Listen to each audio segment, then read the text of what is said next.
Asia cup का ताज किसके sir सजेगा? Dubai में पाकिस्तान और श्रीलंका के दरमियान मुकाबला। पाकिस्तानी टीम को जीत के लिए 171 रन का हदफ। पाकिस्तान ने टॉस जीतकर श्रीलंका को बैटिंग की दावत दी। लंकन टीम शुरुआत में मुश्किलात का शिकार रही। 58 रन पर आधी टीम पवेलियन लौट गई थी। राजापक्से ने 71 रन बनाकर टीम को सहारा दिया। एक कैच छोड़ दिया, दूसरा छुड़वा दिया। शादाब खान ने टीम को मुश्किल में डाल दिया। पहले राजापक्से का कैच छोड़ा, दूसरा आसिफ अली के हाथों में आया, कैच छुड़वा दिया। जख्मी होकर ग्राउंड से बाहर चले गए। टीम का एतमाद बुलंद है, मैच जीतने की कोशिश करेंगे। बाबर आजम की गुफ्तगू। श्रीलंकन कप्तान ने कहा, अब तक टूर्नामेंट में अच्छी क्रिकेट खेली, टॉस जीतते तो पहले बॉलिंग कराते। रमीज राजा बोले, हार जीत खेल का हिस्सा है, हमारी टीम मुत्तहिद है। बाबर आजम की कप्तानी में काफी बेहतरी आई है। आज के मैच के हवाले से हम ये कहते हैं कि माशाल्लाह हम बहुत पुरजोश है और इंशाल्लाह मैच पाकिस्तान ही जीतेगा। उम्मीद तो यही है कि इंशाल्लाह पाकिस्तान जीतेगा, बहुत ज़्यादा उम्मीद है हमारी। हमारा फेवरेट खिलाड़ी जो है नसीम शाह, और इंशाल्लाह ताला बाबर आजम आज मैच में अच्छे स्कोर खेलेगा इंशाल्लाह ताला।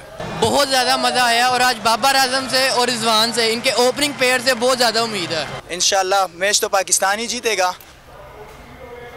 मुल्क भर में क्रिकेट शायकीन पुरजोश। बड़े शहरों में बड़ी स्क्रीनों का एहतमाम। कराची, लाहौर और फैसलाबाद में आवाम इकट्ठे होकर मैच देखने में मसरूफ। पाक श्रीलंका मैच पर बोल न्यूज़ की खुसूसी नशरियात लम्हा बालम्हा क्रिकेट फैंस को अपडेट किया।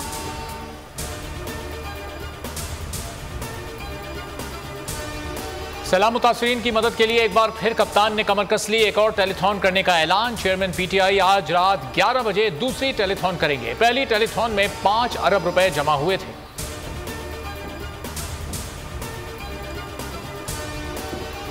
इलेक्शन कमीशन के फैसले बंद कमरों में होते हैं, उन्हें एहसास ही नहीं होता कि अरबों रुपया आपने जो मुल्क का है वो खर्च करवा दिया, लोगों के पैसे लगवा दिए, उसके बाद 3 दिन पहले आप कह देते हैं कि इलेक्शन नहीं हो रहे। इलेक्शन कमीशन के फैसले बंद कमरों में होते हैं। अरबों रुपए खर्च करके कह दिया इलेक्शन नहीं हो सकते। फवाद चौधरी की तनकीद। कहा, इदारों का एक पेज पर होना जरूरी है। इमरान खान इदारों के खिलाफ नहीं, आवाम को फैसले करने दें। पंजाब में तहरीक अदम एतमाद की बातें हो रही हैं। परवेज इलाही तगड़े आदमी हैं, ऐसा ना हो नून लीग के 20 से 21 बंदे टूट जाएं। कोई दोस्त मुल्क हुकूमत पर एतमाद करने को तैयार नहीं। आवाम को मालूम नहीं पैसा खर्च होगा या लंदन जाएगा। दादू के सेम नाले में शगाफ, सैकड़ों देहात ज़ेरे आब। पानी शहरी आबादी की जानिब बढ़ने लगा। शहरियों की महफूज मकामात पर नकल मकानी। बरड़ा नहर के पुश्तों पर रंग बन की तामीर। मंशर झील की सतह में मुसलसल इजाफा। बरेला दादू की 3 यूनियन काउंसिल्स में दाखिल। तहसील 7 की 7 यूनियन काउंसिल्स मुकम्मल तौर पर ज़ेरे आब। जामशोरों के मुल्का इलाकों में सैलाब, मुतादिद देहातों को लपेट में ले लिया। भान सईदाबाद के ग्रिड स्टेशन में सैलाबी पानी दाखिल। शहर के डूबने का खतरा। कोटरी बिराज पर खतरनाक सूरत हाल बरकरार। आला अदलिया का एक और बेहतरीन फैसला। बोल को अदालत से फिर इंसाफ मिल गया। सिंध हाई कोर्ट ने बोल की बंदिश खत्म कर दी। बोल न्यूज़ और एंटरटेनमेंट की नशरियात बहाल करने का हुक्म।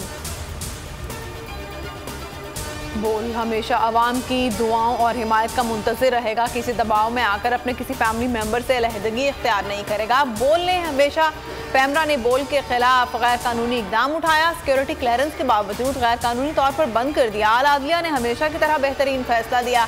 बोल इंतजामिया ने बोल एंटरटेनमेंट के लाइसेंस की तजदीद के लिए पहले ही दरख्वास्त दे रखी है। बोल न्यूज़ की नशरियात www.youtube.com/बोल न्यूज़ ऑफिशियल पर देखी जा सकती हैं। बोल की आवाम से खुसूसी दुआओं की अपील।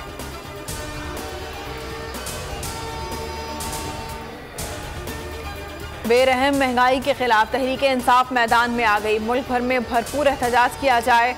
इमरान खान की हिदायत। कहा, ज़िले सुदूर कल तक एहतजाज का शेड्यूल अरसाल करें। असद उमर का कहना है, अवाम तारीखी महंगाई के बोझ तले दबे हैं।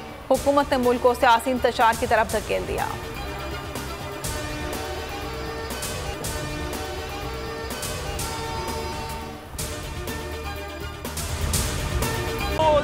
एक बार फिर नंबर 1। सब्सक्राइब करें और बेल दबाएं ताकि कोई खबर रह न जाए।